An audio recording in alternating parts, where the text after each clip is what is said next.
सद्गुरु प्रणम्य पुनि सब संत नमो। हरि रामामुर भवन में या पद समान को,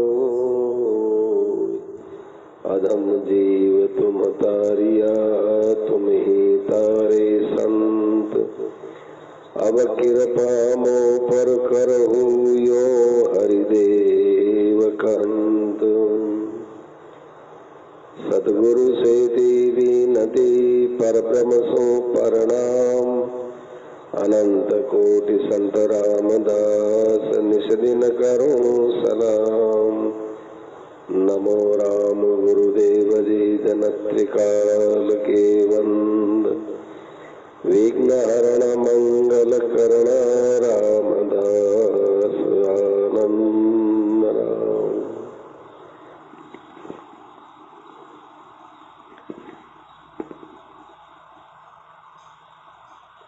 अभी हम देशनोक में थे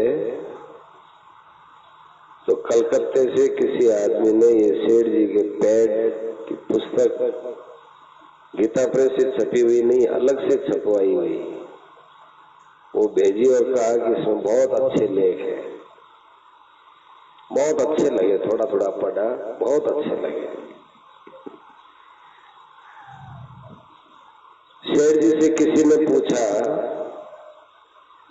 कि आदमी में दुख पड़ता है तब तो वो कहता है कि अच्छा हो जाने पर भगवान का भजन करूंगा। बीमारी आ गई, दुख टल जाए, फिर उसके बाद वो भगवान का भजन नहीं करता। इसका खास कारण क्या है? पहले तो सोचता है खूब भजन करूंगा, अब की बार ये बीमारी टल जाए, अब फिर खूब भजन करूंगा।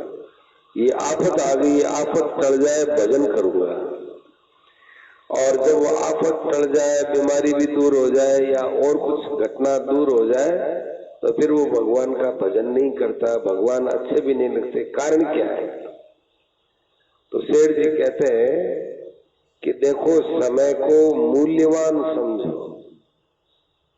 समय बहुत कीमती है। आप लोग कहाँ संसार के भोगों में पड़े हो।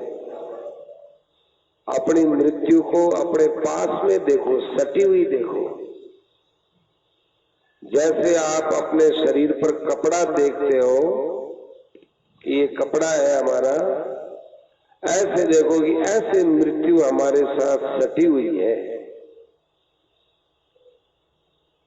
इसलिए इस समय को खूब अच्छे काम में लगाना चाहिए। आप लोग गाफिलता में समय व्यतीत करते हो।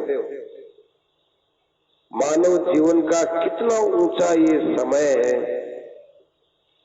एक क्षण भी व्यर्थ नहीं जाने देना चाहिए।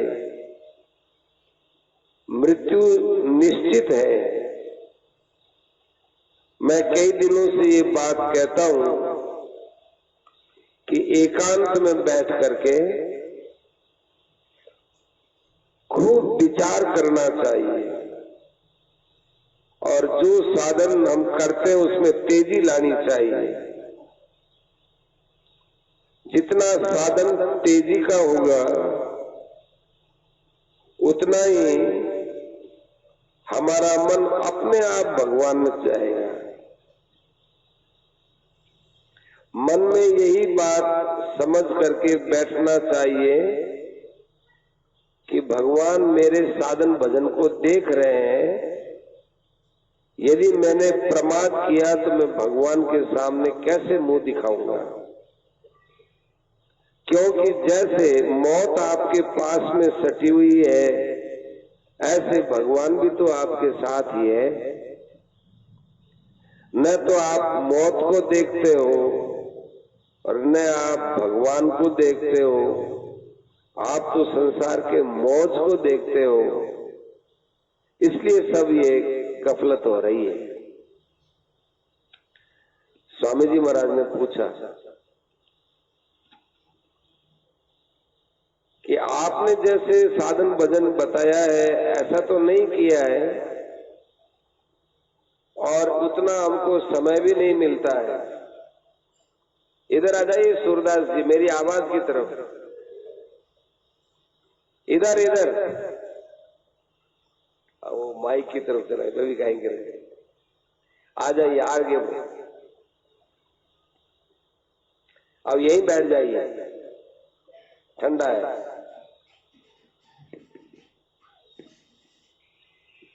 महाराज जी ने पूछा कि आपने जैसा साधन बताया कि एकांत में बैठकर खूब गहरा विचार करना चाहिए, साधन को तेज करना चाहिए, ऐसा तो नहीं किया क्योंकि समय भी थोड़ा कम ही मिलता है। सेठ जी बोलते हैं देखो मानव जीवन मिला ही इस काम के लिए, फिर समय कम मिला ही कैसे कहा जाए। ये तो एक मन का धोखा है। रोटी खाने के लिए समय मिलता है और बातें करने के लिए समय मिलता है। आपका कोई भी शरीर का काम समय के अभाव में नहीं रुकता, फिर भजन साधन के लिए क्यों कहते हो कि समय नहीं मिलता। देखो आप बात चाहे कितनी सुन लो, सब बातों की बात तो यही है कि उस बात को जीवन में काम में लाओ। जो बात बार बार कही जाए उसका उद्देश्य तो यही है कि आप उस बात की कीमत समझो, समय को दामी बनाओ और अपना भजन साधन तेज कर दो। यदि कुछ कमी है तो काम में नहीं लाते, यही कमी और कोई कमी नहीं है। इसीलिए सुनते हुए भी लाभ नहीं होता है। आपने तो इतना समझ लिया कि कोई बोलता है तो सुन लो, पर ये नहीं देखते कि सुनने के बाद भी तो कुछ करना है, ये नहीं देखते। चिंता हो उसके लिए, भजन साधन के लिए तो अच्छी बात है, परंतु काम में तो लाने से ही फायदा होगा। अपने जितने आदमी हैं उनका जो कार्यक्रम है उसका चाहे बदली न करे, भाव बदल लेना चाहिए। हमारे अंदर बहुत पोल है, हम बाहर से क्रिया तो करते हैं पर भीतर में भाव नहीं बदलते, ये पोल है। किसी भी काम को करो तो उसमें काम करने की तरकीब समझनी चाहिए, कार्य कुशल होना चाहिए, तब वो क्रिया परमात्मा की प्राप्ति का साधन होता है। परमात्मा की प्राप्ति का साधन बनाना हमारे हाथ की बात है। ऐसा नहीं कि ऐसी परिस्थिति होगी तब तो हम परमात्मा में चल लेंगे, ऐसी परिस्थिति हो गई इसलिए हम नहीं चल सकते, ऐसी बात नहीं है। ये तो अपने को बनानी होगी। किसी की न्याय युक्त क्रिया है वो परमात्मा की प्राप्ति का साधन नहीं तो क्या है। भगवान ने भी गीता में कहा यत करोसि, तुम जो करते हो, यद अश्नासी, जो तुम अपने शरीर में काम लेते हो, और यद जुहोसी, और जो तुम दूसरों के लिए समर्पित करते हो, यद ददासी, जो तुम देते हो, उन सब का भाव क्या है। वो भाव की तरफ ही ये करना, भोजन करना सब सार्थक होता है। जैसे कोई आजीविका का काम करते हैं, व्यापार आदि करते हैं, तो आप हृदय से विचार करो कि व्यापार आप रुपए के लिए करते हो या भगवान के अर्पण करने की भावना से करते हो। यदि रुपया कमाने के लिए व्यापार करते हो तो ये भगवान के अर्पण क्या हुआ, और यदि केवल भगवान के अर्पण की भावना से करते हो तो वहां व्यापार भी अच्छा होगा और भगवान के अर्पण भी हो जाएगा, आपका कल्याण भी हो जाएगा और आपको कोई कठिनाई भी नहीं आएगी। क्रिया अर्पण करके भगवान की आज्ञा के माफिक चले या भगवान की कठपुतली बन जाए, वे जैसे करारे मैं तो वैसा करता हूं ऐसा अंदर में भाव रखे, तो ये भाव सबसे ऊंचा है। ऐसे ही भोजन करें तो भोजन शरीर को बलिष्ठ बनाने के लिए नहीं, भोजन भगवान ने हमारे सामने दिया है। इस भोजन से शरीर को भगवान के सेवा में लगाना है, इसलिए भोजन किया जाता है। शरीर भी तो भगवान का ही है और ये प्रसाद भी भगवान का है, इसलिए भगवान के लिए भगवान के प्रसाद को करते हैं। शरीर की रक्षा के लिए भोजन है। आपने यह समझे, इसमें कोई गलत बात नहीं है। भगवान के प्रतिकूल क्रिया होती है तो समझना चाहिए इसमें भगवान का हाथ नहीं है, हमारा स्वयं का ही कहीं न कहीं संसार का हाथ है।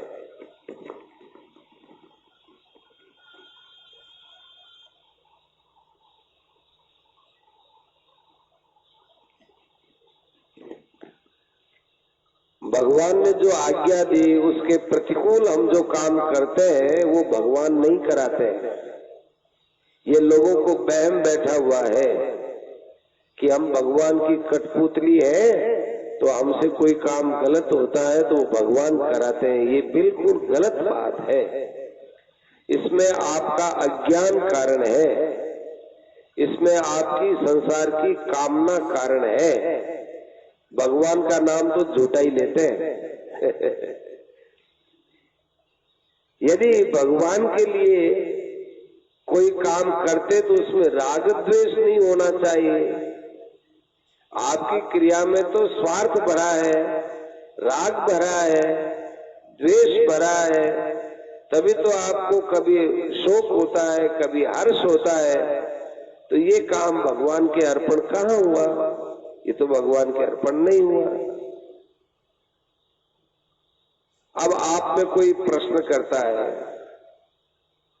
कि भगवान के अर्पण करें तो इसमें हमको लाभ क्या होता है? कोई आदमी कह दे कि यह नारायण के अर्पण हो गया तो क्या लाभ नहीं होता है? कोई भी अपना काम, कोई भी चीज भगवान के अर्पण कर दे तो लाभ नहीं होता क्या? तो उत्तर कहते हैं बात ठीक है, ये बात कहने में ठीक लगती है, परंतु इसके अंदर दंभ है। दंभ माने दिखावटीपना। ऊपर से कहता है कि हमने भगवान के अर्पण कर दिया, पर वो भीतर से उस क्रिया से और वस्तु से संबंध रखता है। यदि वो भगवान के अर्पण करता है तो उसको कहने की क्या जरूरत है? वो अपने भाव दिल में रखे, इतना दिल में रखे, गुप्त रखे, किसी को बतावे नहीं। जैसे कोई ज्ञानी महात्मा होता है, वो कहता है कि यह शरीर वहां गया, ये शरीर वहां गया। इस क्रिया से वे दूसरों को जनाता है कि मैं ज्ञानी हूं। मैं अपने आप को मैं नहीं बोलता हूं, पर ये एक तरह से ऊंचे दर्जे की बात नहीं है, ये भी दंभ है। दंभ बाहर में तो लुकाना और भीतर में भाव रखना, यही तो दंभ होता है। बस एकदम गुप्त भाव से भगवान के अर्पण करें, लोगों को पता ही न चलने दे, वही साधन दामी है। हमने आपको बतलाया प्रातः काल से शाम तक आप जो काम करते हैं, व्यापार करते हैं, माल लेने वाले से तथा बेचने वाले से हर समय यही रहता है कि माल को बेचने में कैसे रुपया कमाया जाए और माल को, उसी माल को खरीदने में कैसे रुपया कमाया जाए। बेचे तो मुझे, अब ये पुस्तक में बेचूं तो मुझे क्या लाभ, और इसी को ही वापस खरीदूं तो मुझे क्या लाभ। एक ही चीज को बेचने में लाभ देखता है और खरीदने में भी लाभ ही देखता है। उस जगह भगवान की तरफ चलने वाला भगवान का उद्देश्य रखता है। लक्ष्य रुपयों की जगह भगवान का होना चाहिए। जैसे अपने ये उद्देश्य रहता है कि जिस काम में नुकसान हो उस काम में हम जाते ही नहीं। जैसे नौकर 4 पैसे का झाड़ू लाया, आपने कहा कि अरे 4 पैसे में लाया, बहुत महंगा लाया, 4 पैसे का नुकसान हम नहीं सह सकते। ऐसे भगवान की प्राप्ति में कोई बाधा देवे तो वो अपने को सहन नहीं होना चाहिए। पर अपने तो खूब आराम से सहन करते हैं, हंसते हैं, भोजन करते हैं, नींद लेते हैं, और फिर बोलने पर कहते हैं कि हम भगवान के अर्पण कर देते हैं। तो ये महादम्भ है, महादम्भ है। इस तरह यदि आपकी चेष्टा होगी तो कैसे आपको भगवान मिलेंगे। जैसे 4 पैसे का नुकसान सहन नहीं हुआ, ऐसे यदि भगवान की प्राप्ति में आपके बाधा और आपको सहन नहीं हो, तब देखो कि भगवान के मिलने में आपको कितना समय लगता है। हर एक बात अपने मन से आप तोल करके देखो, केवल वाणी से मत देखो, अपने मन में तोल करके देखो। कोई भी काम करो उससे पहले सोचो कि क्या भगवान की प्राप्ति में सहायता करने वाला है या नुकसान करने वाला है। यदि लगे कि नहीं इससे तो भगवान की प्राप्ति में बाधा होगी तो उस काम से हट जाए, और ये लगे कि इससे तो भगवान की प्राप्ति में सहायता होगी तो उसे कर लेना चाहिए। जैसे कोई व्यापार करता है, वो ग्राहक से झूठ बोलता है, तो उस समय उसको अपने मन से पूछना चाहिए कि अरे मन, तो इस ग्राहक के साथ झूठ तो बोलता है, पर ये झूठ बोलना तेरा भगवत प्राप्ति में सहायक है कि बाधक है। तो अंदर से उत्तर आएगा कि ये तो बाधक है, तो उसके बाद उस झूठ को तत्काल छोड़ देना चाहिए। किसी ने पूछा कि ऐसा करने के बाद, मन से पूछ लेने के बाद यदि कोई गलती हो जाए तो, कि आपकी यदि नियत गलत करने की नहीं है और वैसा आप चाहते नहीं है कि हम गलत करें, तो फिर भगवान पर जिम्मेदारी रहती है।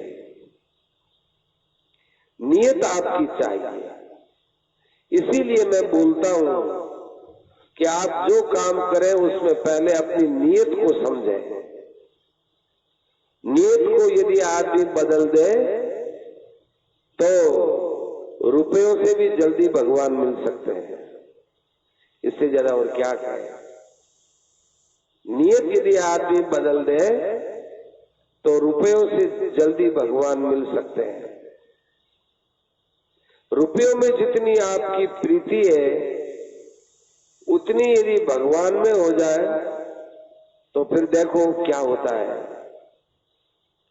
रुपयों के प्रभाव का खूब अध्ययन कर लिया, जहां जाओ वहां केवल रुपए का ही रुपए का प्रभाव दिखता है, फिर भगवान के प्रभाव का आप पर असर थोड़ी पड़ेगा।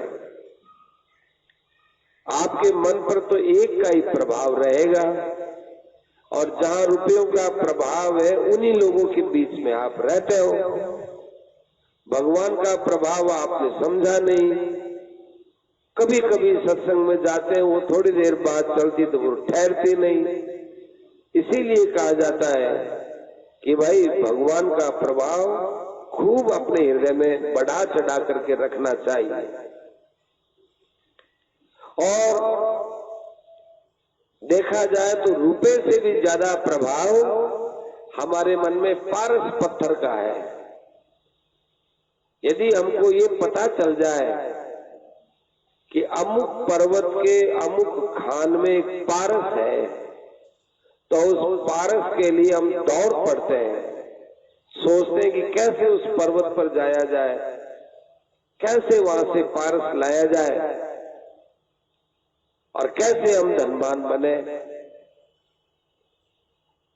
तो फिर भगवान के मिलने की तो आशा ही छोड़ देनी चाहिए। जैसे आपके मन में पारस का प्रभाव है, उससे ज्यादा महात्मा का प्रभाव जमना चाहिए। हृदय में महापुरुष होते हैं उनका, क्योंकि रुपए से तो कोई चीज वस्तु आती है और पारस से सोना बनता है, लेकिन पारस से मुक्ति तो नहीं हो सकती ना, संसार का बंधन तो नहीं छूट सकता ना। पारस तो लोहे को सोना बनाता है, गाय को भैंस थोड़ी बना देगा, पानी को लोहा थोड़ा ही बना देगा।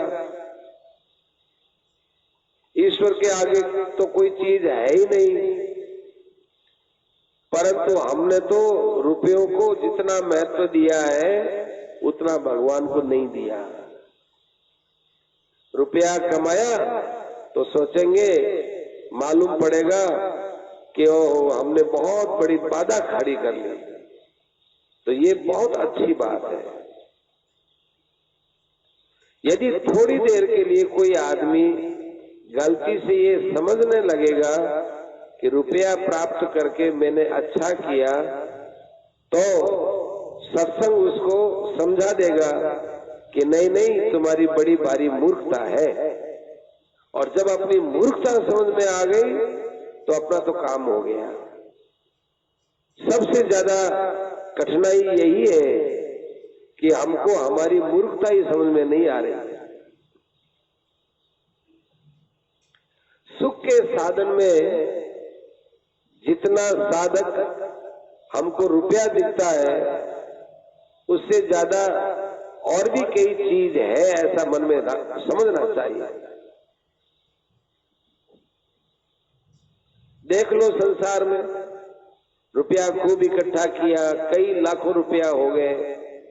100 में से 99 आदमी को देख लो, वो रुपया न तो जीवित अवस्था में उनके काम आता है न मरने के बाद। 2 आदमी को ले, एक रुपये वाले को और दूसरा बिना रुपये वाले को, तो वह बम आदि निकला, वो बम आदि है जो गोला बारूद की तरह है। रुपया वाला होता है वो गोला बारूद की तरह है, खुद भी जलता है, दूसरे को भी जला देता है। बम है वो बम। बहुत रुपया इकट्ठा हो गया और आज ही मौत हो गई। अब रुपए से कहो कि हे रुपया देवता, मेरी रक्षा करो, मैं मरने जा रहा हूं, मुझे बचाओ। और उस समय रुपया आपके साथ चलेगा नहीं, यहीं रह जाएंगे, बैंक में रह जाएंगे। मकान ले लिया पर मकान भी साथ में नहीं जाएगा, मरने के समय तो प्राण ही जाएंगे। इतनी साफ सीधी सादी विचारधारा है, रुपया साथ में नहीं जाता है। लेकिन अभी रुपए के लिए आपको टेम मिलता है, लेकिन मुक्ति के लिए आपको टेम नहीं मिलता। टाइम ने सेठ जी टेम बोलता, टेम। आप एकांत में बैठ करके खूब गहराई से सोचो, मरने के बाद क्या जाएगा। स्त्री जाएगी, मकान जाएगा, लड़का जाएगा, इज्जत जाएगी, प्रतिष्ठा जाएगी, कोई साथ में जाएगी? आपका मन ही बोल देगा कि कोई साथ में नहीं जाएगा। और ये शरीर जाएगा, ये भी नहीं जाएगा, इसको भी लोग ले जाकर मसानों में स्वाहा कर देंगे। ये बिल्कुल आप देखते हैं। मरने के बाद हमारी बुद्धि साथ में जाएगी, हमारा मन साथ में जाएगा, हमारा प्राण जाएगा। जो हमारी सुनने की शक्ति है, देखने की शक्ति है, बोलने की शक्ति है, ये साथ में जाएगी। तो ये जहां भी जाएगी आपके साथ रहेगी। तो इनके अंदर अच्छी अच्छी चीजें भर लेनी चाहिए। जैसे कोई आदमी अपने घर को छोड़ करके किसी और गांव जाता हो तो वो अपने जेब में रुपया रखता है, हीरा रखता है और सोना सिक्का रखता है। माने वो घर को अपने जेब में नहीं रख सकता तो घर का पैसा करके हीरा बनाकर वो ले जाता है। ऐसे ही आपके साथ मन बुद्धि इंद्रियां जाने वाली है तो इनको खूब अच्छा, इनमें खूब अच्छा धन भर लो ताकि आगे आपको इन मन बुद्धि इंद्रियों से पश्चाताप न करना पड़े। अपनी आत्मा को आप पवित्र से पवित्र काम में लगाओ ताकि आपको दुख नहीं भोगना पड़े। यदि मन बुद्धि इंद्रियों में आपने दूसरों को दुख देने का भाव भर लिया, एक केवल अपने को सुख मिले ऐसा गंदा भाव भर लिया, तो फिर इन्हीं मन बुद्धि इंद्रियों से आपको बहुत कष्ट उठाना पड़ेगा। इसलिए मन बुद्धि इंद्रियों को पवित्र बनाओ। जहां भी जन्म लेंगे मन की बुद्धि की पवित्रता साथ में रहेगी। और यदि मन बुद्धि इंद्रियों को पवित्र नहीं बनाया तो फिर क्या काम का।